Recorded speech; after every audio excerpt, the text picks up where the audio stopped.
Merci à tous d'être là, c'est super, c'est très apprécié en fait. Aujourd'hui, on a la chance de recevoir Sabrina Charon. Donc, je vous la présente, je vais faire une petite présentation de sa conférence, mais sans trop en dire. C'est elle l'experte, elle va nous en parler aujourd'hui.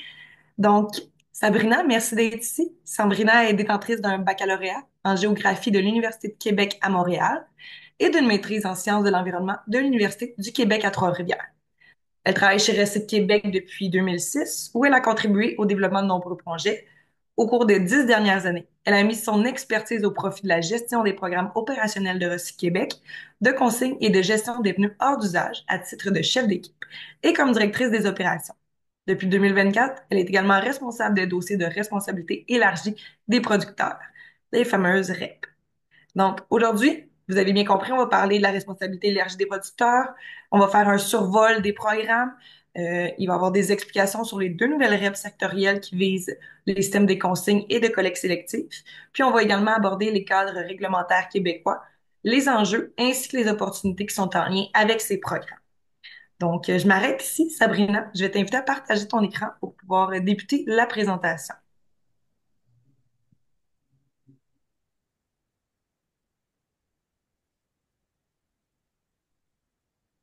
Est-ce que ça fonctionne bien?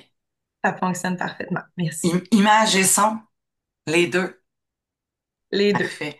Je vois qu'il y a des gens encore qui semblent être admis à la salle. Est-ce que Rachel, t'aimerais que j'attende encore?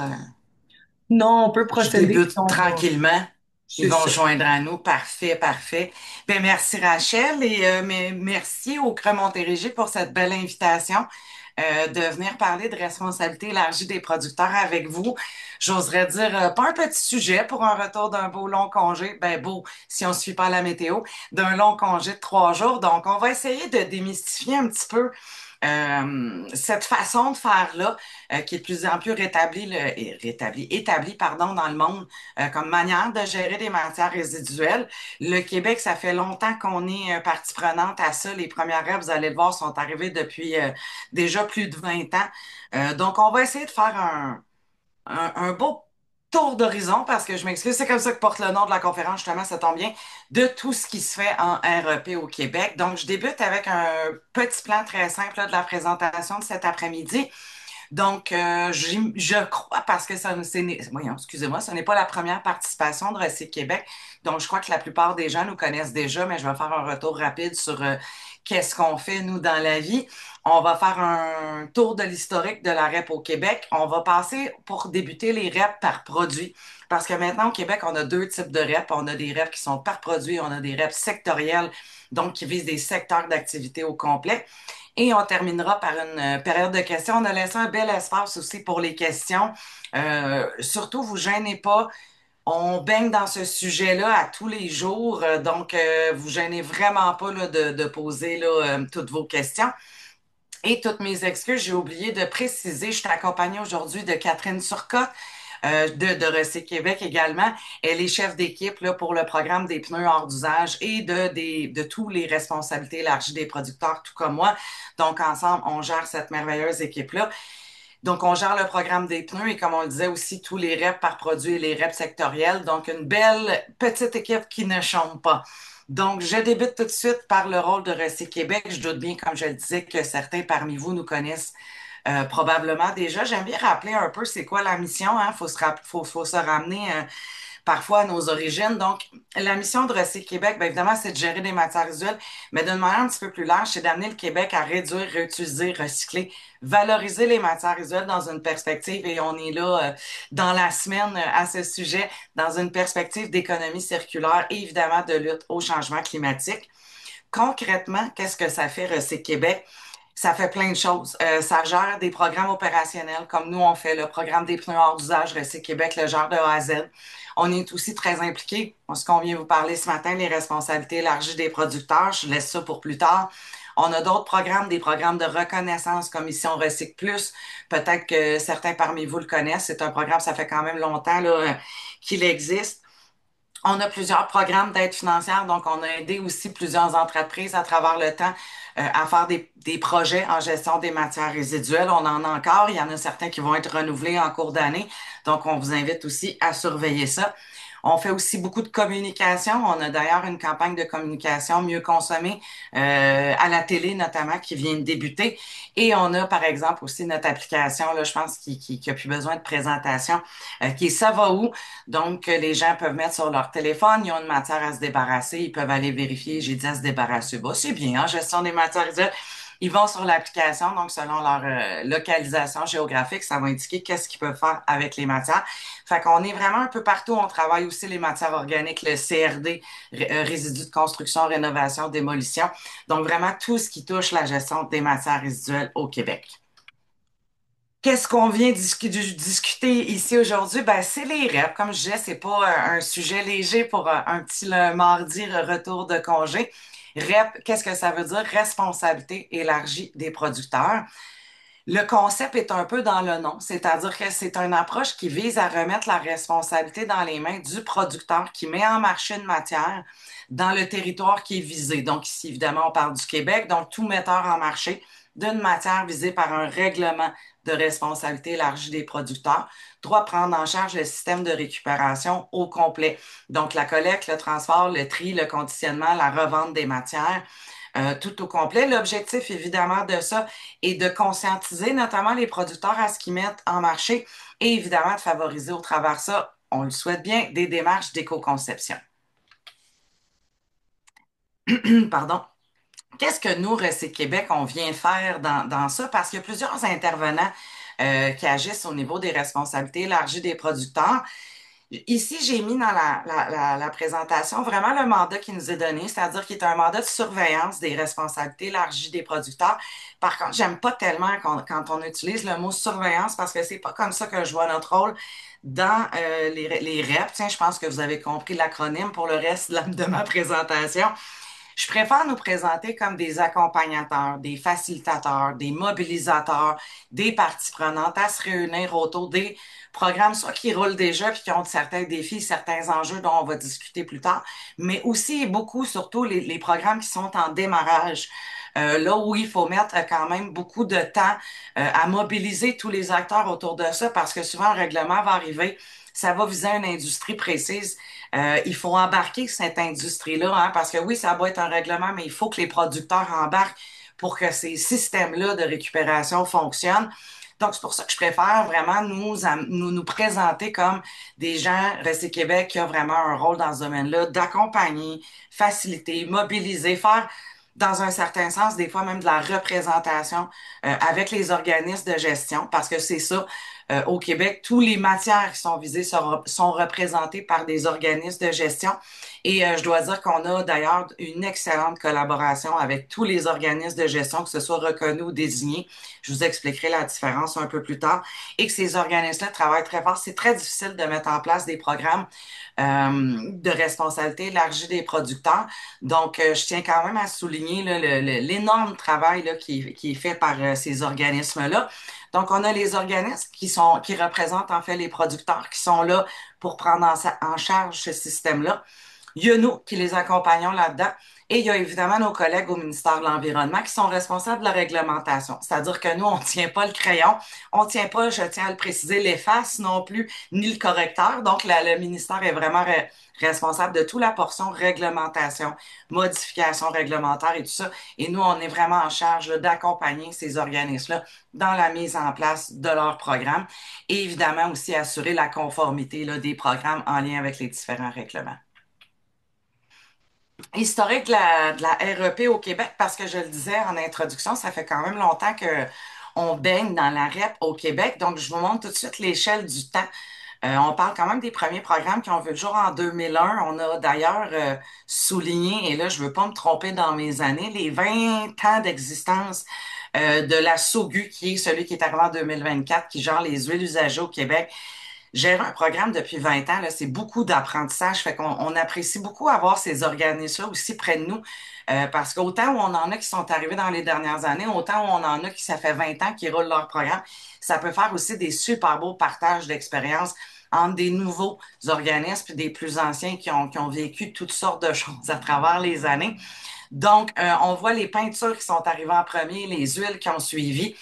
On a roulé ça pendant plusieurs années et là, c'est en 2010 qui a été annoncé pour des entrées en vigueur en 2011, des nouvelles matières. On est habitué maintenant avec les produits électroniques, les piles, les batteries, les lampes au mercure qui sont tout arrivés un peu en même temps. De mettre encore là ces trois programmes-là en place en même temps, ça a été toute une aventure. Rachel m'a présenté au départ, j'étais déjà moi chez Recyc Québec, pas dans ce département-là, et ça faisait déjà beaucoup de bruit parce que c'était vraiment quelque chose, une manière de gérer les choses qui était un petit peu nouvelle. On est très avant-gardiste dans nos façons de faire les choses au Québec, dans les REP, tant en termes de matière qu'on couvre qu'en termes d'exigences aussi réglementaires. Si on se compare avec les autres provinces canadiennes, on est souvent ceux qui vont couvrir le plus large en termes, comme je le disais, de matière ou de composants, mais aussi ceux qui ont les exigences réglementaires les plus difficiles à atteindre. Dans les nouvelles qui sont arrivées dans les dernières années, parce qu'il y a eu une grosse modification réglementaire en 2022, on a eu tout ce qui est appareils de réfrigération et de climatisation qui sont gérés par GoRecyc. Je vous présente plus loin, de toute façon, les différents organismes là, qui gèrent ces programmes-là. 2023, plastique agricole. On parlait de programme en démarrage. C'en est un. Ça fait longtemps qu'on travaille avec eux. Ça fait déjà 2 ans que ce programme-là est en vigueur. C'est beaucoup de temps et d'efforts qui sont mis. C'est une matière qui est difficile à récupérer, qui est difficile parfois en termes de débouchés aussi. Fait que c'est un bel exemple, ça, d'organismes qui travaillent fort pour mettre des programmes en place pour des matières, parce que je l'ai pas précisé d'entrée de jeu. Euh, le choix un peu de pourquoi on envoie une matière ou un autre sous une REP ou sous un autre mode de gestion, souvent, ça va être justement un petit peu dans le cas des REP, on parle souvent de la dangerosité des produits ou mon lien avec les plastiques agricoles, de la complexité à récupérer ces matières-là. 2023 arrive aussi les REP sectoriels, comme je l'ai mentionné, soit la première phase d'entrée en vigueur de la consigne. 2024, le 30 juin, on a rajouté les contenants pressurisés, les bonbonnes de propane pour faire ça plus simple, et les produits pharmaceutiques. Donc, les deux nouveaux programmes qui fêteront leur 1 an là, à la fin juin.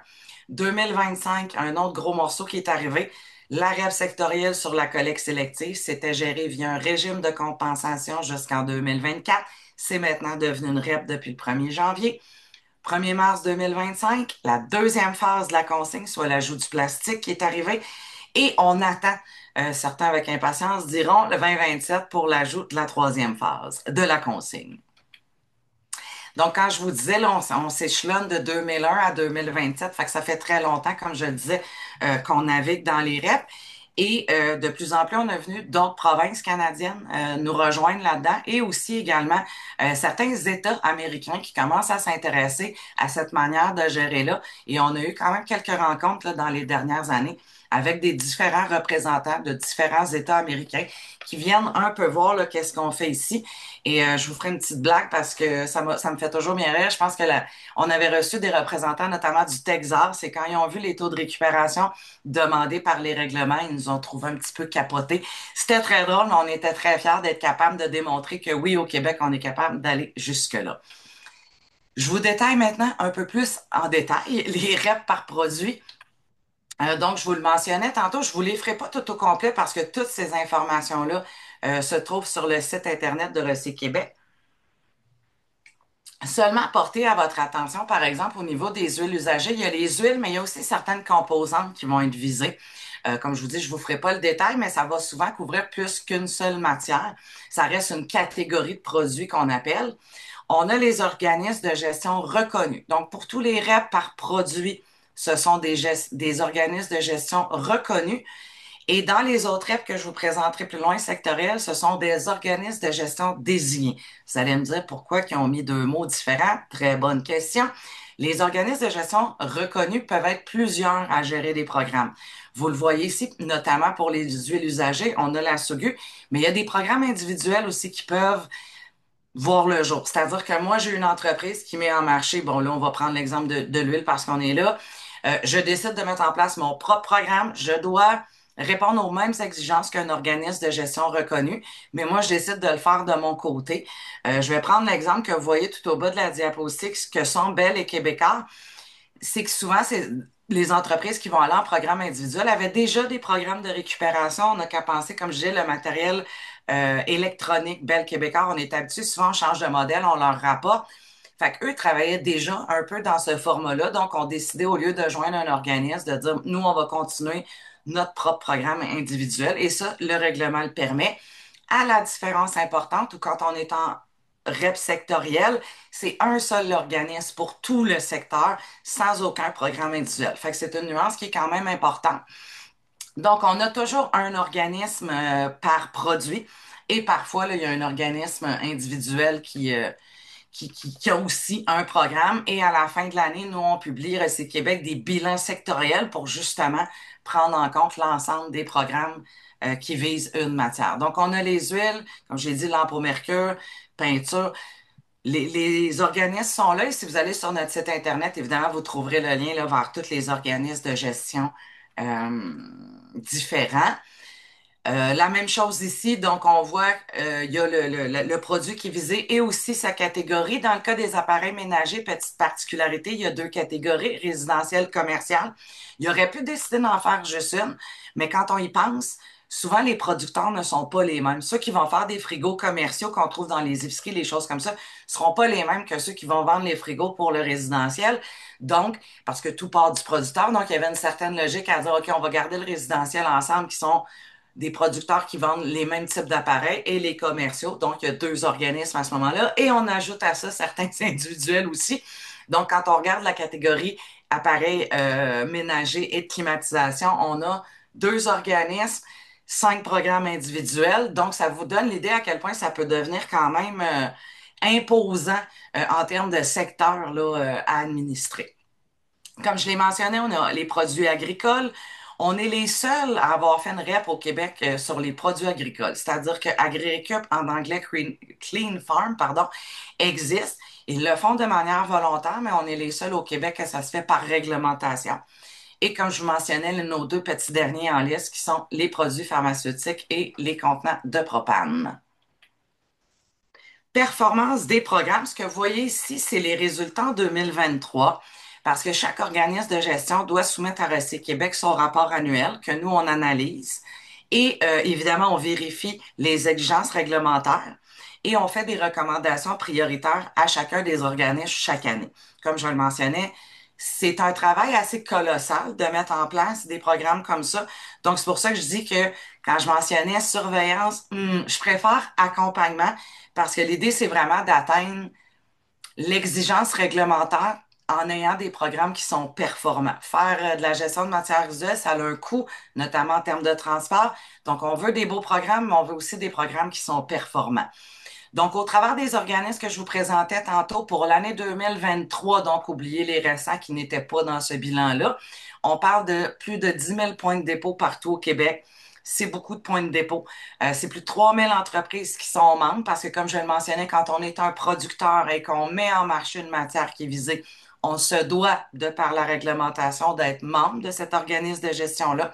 Donc, actuellement, c'est plus de, et je dis actuellement, c'est pas actuellement, ça, c'est en 2023, 3000 entreprises qui étaient membres d'un OGR, on dit organisme de gestion reconnu. Si jamais je l'avais pas mentionné et que j'ai mentionné l'acronyme, on est très fort sur les acronymes en gestion des matières visuelles.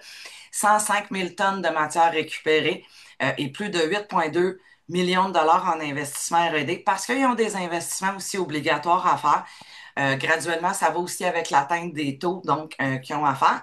Quand on parle d'opportunités dans les programmes de REP, il y a des opportunités d'aller encore plus loin dans les programmes, d'aller encore plus loin dans les débouchés de ces matières-là. Il y a aussi toutes sortes de critères de traçabilité qui sont demandés. Donc, il y a beaucoup d'opportunités, même d'affaires qui arrivent à travers les REP, surtout quand c'est des nouvelles qui démarrent. Exigences réglementaires, évidemment, je vous ferai pas le règlement au complet, il y en a beaucoup plus que ça, mais ça, je trouve que c'est quand même celles qui sont très pertinentes. Donc, évidemment, je parlais des taux minimums à atteindre. On a beau avoir des programmes de récupération, il faut qu'ils soient performants. Donc, il y a des taux à atteindre. Dans le cas où les taux sont pas atteints, c'est là où il y a des réinvestissements qui doivent être faits. Évidemment, les réinvestissements doivent avoir comme objectif atteindre les taux, bien évidemment. Et tout ça est mentionné dans le règlement. Mettre en place excusez-moi, des points de dépôt, j'allais dire lieu de retour parce que ça, c'est propre à la consigne, des points de dépôt. Chaque matière a son déploiement qui est visé au règlement, donc selon la matière. Évidemment, on ne demandera pas, par exemple, un, à quelqu'un qui s'occupe de frigo d'avoir le même réseau lieu de retour que les plastiques agricoles, pas généré à la même place en même quantité. Donc, tout ça est également pris en considération par les règlements. Le respect de la hiérarchie des 3 RV, donc je m'excuse, réduction à la source, réemploi, recyclage, valorisation, ils doivent nous le démontrer. On met en place des programmes de récupération, c'est évidemment pas pour envoyer tout ça en valorisation quand il y a d'autres options qui sont disponibles, donc ça aussi, ils doivent nous le démontrer. Favoriser la gestion locale des produits. Je crois que c'est la directrice du CRA qui l'a mentionné. Toute cette importance-là du local hein, dans cette année d'incertitude et de tarifs. Donc, l'AREP vient aussi travailler sur ce facteur-là. Comme je disais, quand on met on met en marché un produit et qu'on est responsable de sa gestion, quand on est une entreprise, ça nous amène une certaine forme de réflexion aussi par rapport à ce qu'on met, nous, en marché. C'est l'objectif de ces règlements-là. Je le disais, permettre la traçabilité. Donc, on veut savoir le produit a été vendu où et il est traité jusque où dans la chaîne au grand complet. Ça, c'est toutes des informations qui nous sont communiquées. Faire de l'information, sensibilisation, éducation. On ne réussit pas à faire des programmes performants, je pense, sans passer cette étape-là qui est cruciale. J'ai passé quand même les organismes rapidement, mais vous en avez sûrement vu passer. On a Art Québec pour les produits électroniques qui fait énormément de publicité avec ses sert plus à rien, notamment. Très belle campagne avec Martin Carly.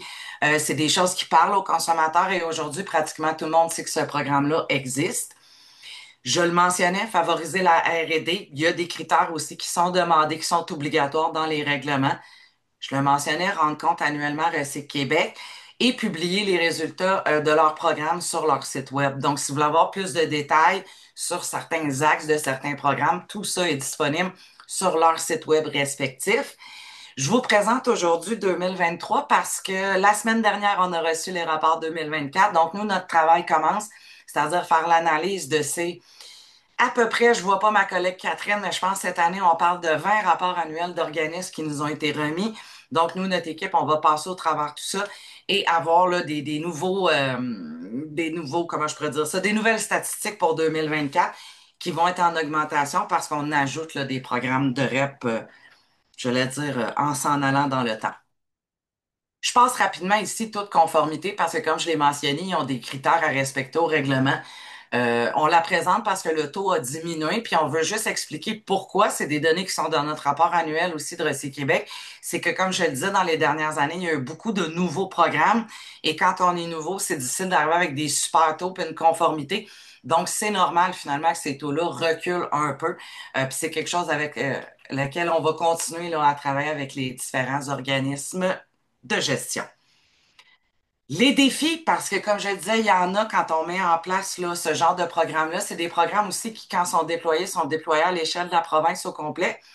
Et là, on est en Montérégie. Aujourd'hui, c'est une très grande région, hein, la Montérégie et le Québec en entier est grand. Fait que c'est un défi aussi qu'on a au Québec quand on met en place ce genre de programme-là, de gérer toute la province. Puis nous, on est bien placés pour les comprendre.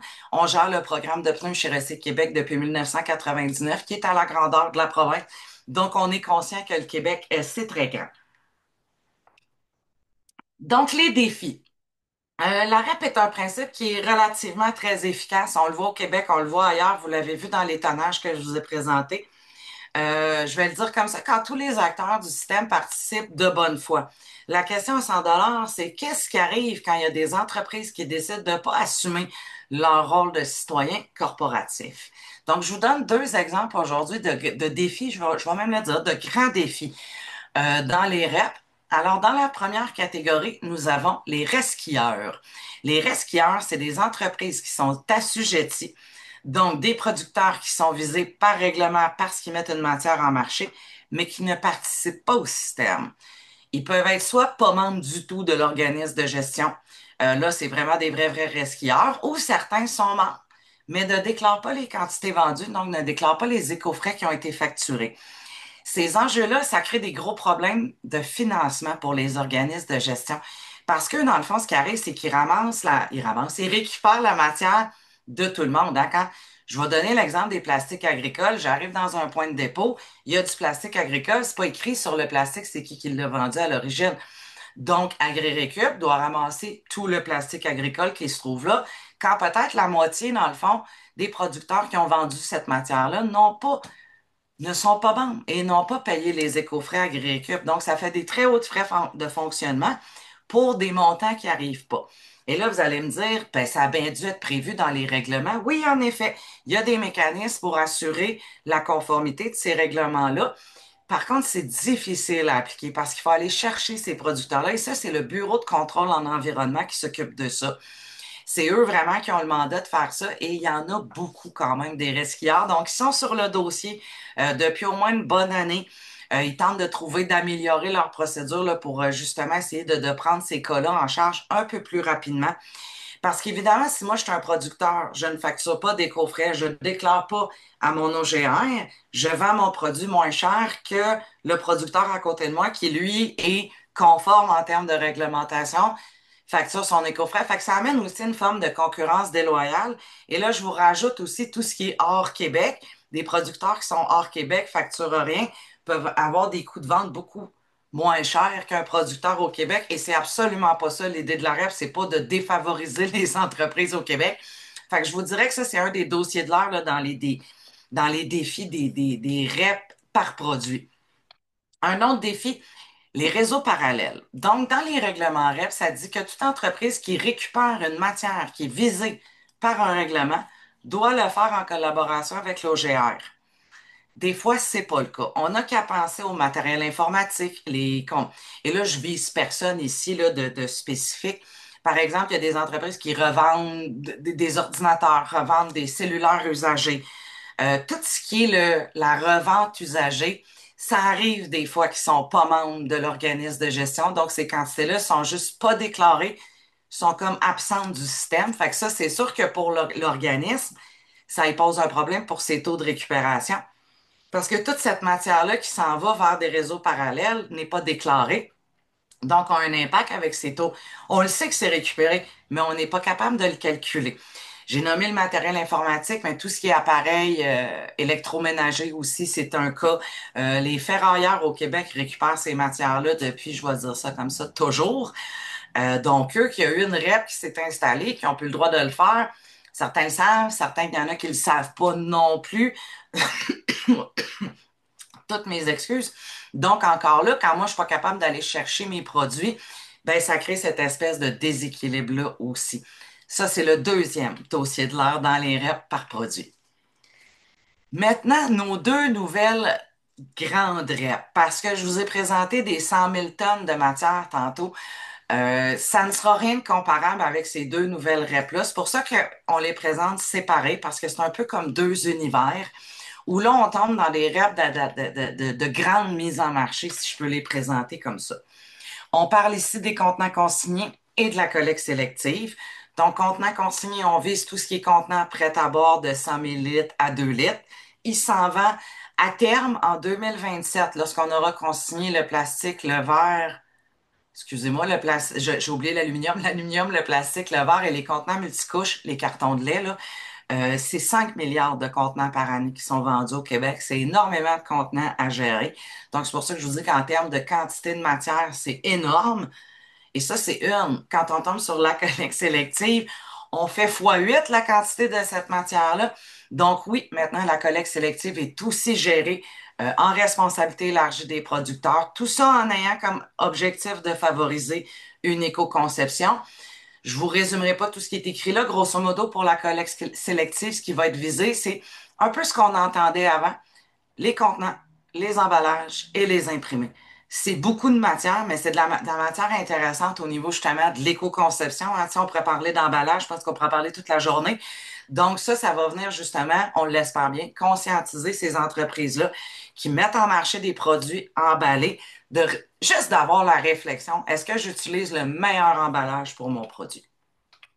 Je vous les détaille un peu parce que ce sont dans le royaume des reps quand même des mastodontes. Donc, la consigne dans le temps, je vous en ai parlé, est rentrée en vigueur le 1er novembre. 2023, excusez-moi, l'année est importante. Auparavant, c'est nous, Recé Québec, avec Boissons gazeuses environnement, qui gérait le système de la consigne pour tout le Québec, étaient consignés seulement les contenants de bière et de boissons gazeuses. Donc, changement majeur dans le fonctionnement, c'est-à-dire que dorénavant, ce sont tous les contenants de prêt à boire, comme je le mentionnais, 100 ml à 2 litres, qui sont consignés. Donc, peu importe c'est quoi le contenu, c'est maintenant le contenant qui est consigné, ce qui est une très bonne chose. On a aussi uniformisé les montants de consigne. Avant, on avait une consigne 5, 10, 20, 30 sous dans des contenants remplissage multiples. Aujourd'hui, c'est des montants uniques, 10 sous pour tous les contenants, à l'exception des contenants de verre de 500 millilitres et plus qui sont à 25 sous. Et un autre grand changement, c'est la nouvelle habitude de retour pour le consommateur. On le voit graduellement arriver. Il y a actuellement, puis là, mon chiffre date de la semaine dernière, vous me pardonnerez si on est peut-être rendu à 50, 51, mais la semaine dernière, c'était 49 lieux de retour consignation qui étaient ouverts et le reste du retour se fait comme auparavant chez les détaillants.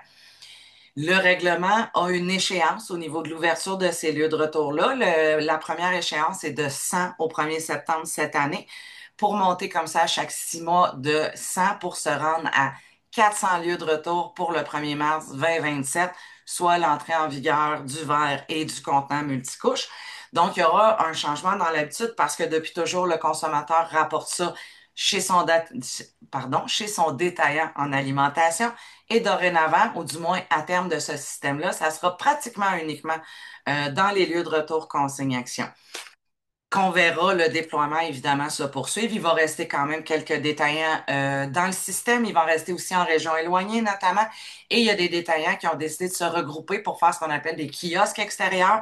Donc, ça ne sera pas des lieux de retour, mais ça va être annexé à votre marchand d'alimentation et vous pourrez là, retourner vos contenants consignés par là. Et c'est aussi des machines qui sont à la fine pointe de la technologie. Donc, l'idée à travers de dire on va moderniser la consigne, c'était vraiment de simplifier le geste citoyen. On veut pas savoir ce qu'il y a dans la canette. Tout ce qu'on veut savoir, c'est la canette est consignée, je l'amène à mon lieu de retour. Et voilà, donc vraiment amener une expérience intéressante pour le consommateur. Je vous l'ai dit, je le répète, donc les 3 phases, contenants en aluminium au 1er novembre 2023. On a accueilli, je vais le dire comme ça, les contenants en plastique au 1er mars cette année et on attend d'accueillir les contenants de verre et les contenants multicouches en 2027, le 1er mars aussi. Pour le moment, tout ce qui est bouteilles de vin, contenants de carton de lait peuvent continuer à aller au bac de récupération. Et vous aurez compris, c'est l'autre système qui va les gérer jusqu'en 2027. Il y a un transfert de matière qui se fait à travers ces systèmes-là parce que veux pas, quand je retourne des contenants consignés, il est possible que j'amène des contenants qui soient pas consignés. Il y a forcément des contenants consignés qui vont continuer à être dans le bac. Donc, pour assurer la fluidité des systèmes, il y a des arrimages qui sont prévus entre les différents organismes de gestion. Évidemment, le plus gros arrimage se fera entre la consigne et la collecte sélective, mais on peut penser, par exemple, je vous parlais de la REP sur les contenants pharmaceutiques, ben, on a beaucoup d'emballages de médicaments et autres qu'on va mettre dans le bac de récupération, donc il devra aussi avoir un arrimage entre ces organismes-là. Les exigences du règlement, eux aussi en ont. Ils ont des taux de récupération à atteindre. Ces taux-là croissent d'année en année pour atteindre, ben, ça le mentionne, 85 en 2030. Pour vous donner une valeur de référence, on est à peu près à autour de 70 quand nous, Recé Québec, on a terminé de gérer la consigne. Donc, c'est quand même ambitieux quand on considère qu'on a rajouté tous les bouteilles d'eau notamment et qu'on va rajouter éventuellement les contenants de vin et tout ça. Je le mentionnais, il y a des obligations de s'entendre avec les détaillants, avec les établissements de consommation sur place. C'est quoi un établissement de consommation sur place? Au règlement, c'est tout établissement. Donc, ça peut être une entreprise qui a une cafétéria, qui offre un service de restauration pour 20 personnes et plus. Donc, ça peut être vraiment un restaurant, comme je le disais, comme une tour à bureau qui a une cafétéria. Ça vise les écoles, les hôpitaux. Donc, vraiment, tous les endroits où il y a une consommation sur place qui se fait.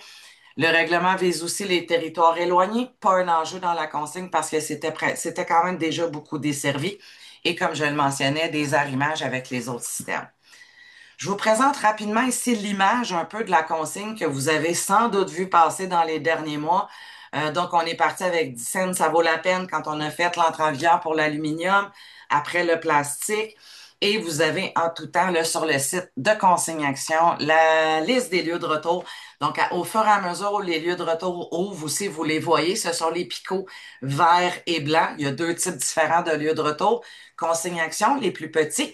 Consigne Action Plus, qui sont de très, très grands lieux de retour où, par exemple, des petits restaurateurs pourront aller, c'est-à-dire des endroits qui vont être capables d'accueillir des quantités vraiment importantes de contenants.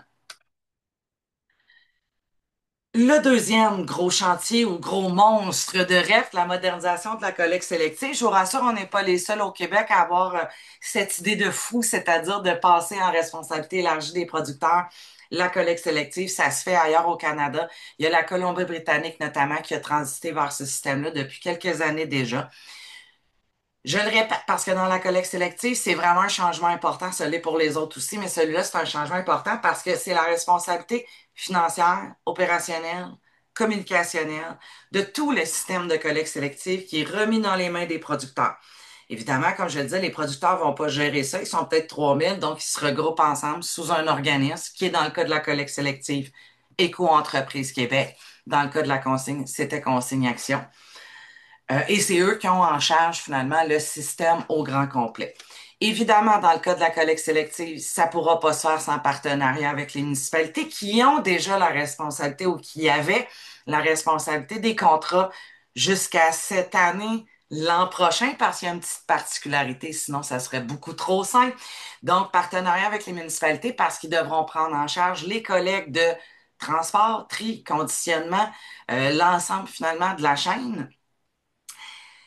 Et ça, c'est entré en vigueur, comme je le disais au départ de la présentation, le 1er janvier 2025, comme je le disais, pour les municipalités. Pas comme je le disais. Ben, je l'ai dit vite, vite, mais je vous le reprécise. Donc, ce que le règlement a permis au 1er janvier 2025, c'est que pour les municipalités qui avaient des contrats de collecte, transport, tri, conditionnement, qui respectaient les standards en termes de performance, on parle de qualité de matière, conditions de travail, etc., de poursuivre ces contrats-là pour l'année 2025. Parce que les contrats étaient déjà signés, ça aurait été très, très, très compliqué. Il y a plusieurs organismes, je pense que c'est 156 organismes municipaux qui se sont prévalus de ces clauses-là, ce qui fait que pour l'année 2025, les changements majeurs sont pas nécessairement encore arrivés. C'est comme une lente transition. C'est-à-dire que les contrats municipaux vont se terminer tranquillement, pas vite au cours de l'année 2025. Et là, c'est vraiment Éco-entreprise Québec qui va prendre la place avec la responsabilité complète des contrats. Comme je le mentionnais au départ de la présentation, il y avait un régime de compensation au Québec qui gérait la collecte sélective. Évidemment, ce régime-là est en... Oh, que j'ai le mot en anglais, fait que je vais vous le dire en anglais, en phasing out, pendant que la modernisation est en phasing in. En tout cas, il y en a un qui rentre et l'autre qui sort. Vous avez probablement entendu parler dans les dernières semaines de factures que les entreprises ont reçues pour financer la collecte sélective. C'est un peu l'enjeu qui est arrivé. C'est-à-dire que le RCSF, excusez-moi, le régime de compensation qu'il gérait avant, en se retirant, lui, facture cette année pour la dernière année. La modernisation de la collecte sélective arrive et facture elle aussi cette année. Il y a un chevauchement financier de système et ça a créé vraiment des enjeux pour les entreprises, notamment pour les petites entreprises. On le mentionnait, c'est une année compliquée, notamment avec les tarifs douaniers. Donc, le gouvernement, le ministère, nous, les organismes, on est en train de voir là, comment on pourra aider finalement les entreprises à transiter ces deux systèmes-là parce que c'est des charges financières qui sont quand même importantes. Qu'est-ce qui est visé par la collecte sélective? On ne change pas une formule gagnante, donc on est resté avec contenant, emballage imprimé qui est visé. Le secteur résidentiel, comme avant, mais ce qui est assez impressionnant et ce qui va être impressionnant à voir se déployer, ce qui intéresse sûrement des gens ici aujourd'hui, c'est tout le volet ICI qui devra être pris en charge. Évidemment, pas demain matin, il y a des délais au règlement, mais d'ici 2030. Fait que c'est quand même assez rapide de dire dans 5 ans, tous les entreprises. Donc, industrie, commerce, institutions de tout le Québec seront pris en charge. Donc, je vous ai mis ici un peu les dates. Donc, pour ce qui est ici, lieu public, tout ce qui est déjà desservi, demande, comment je pourrais dire ça, qui est desservi par un organisme, tout ça, Ils vont commencer à embarquer tranquillement, pas vite. On va rajouter d'ici 2027 tout ce qui est commerce, institutions, village nordique et on garde l'industrie pour 2030. Ceci étant dit, c'est énorme comme chantier, donc un petit cue, je suis vraiment, je m'excuse pour mes anglicismes, un petit indice. Il y aura peut-être des petits reports de date. Parce qu'un peu comme on a fait pour la consigne, on préfère des fois reporter une date d'un règlement que de pousser un règlement puis qu'il se passe absolument n'importe quoi sur le terrain. On aime bien dire on n'aura pas deux fois la chance de bien faire les choses. Fait qu'on préfère peut-être reporter d'un an ou deux et de s'assurer que tout le monde a une desserte adéquate. Mais le chantier est tellement grand que 2030, 2032, l'idée à travers ça, c'est que tout le monde dans les X prochaines années là, seront couverts par un système de collecte sélective, ce qui est commercial aussi. Il y a aussi des taux de récupération qui sont visés, évidemment, par ce système-là. Sinon, à quoi bon faire ce type de système de récupération? Et comme je le mentionnais, des obligations contractuelles en termes de collecte et transport, et conditionnement, qui sont des termes très apparentés là, à la collecte sélective.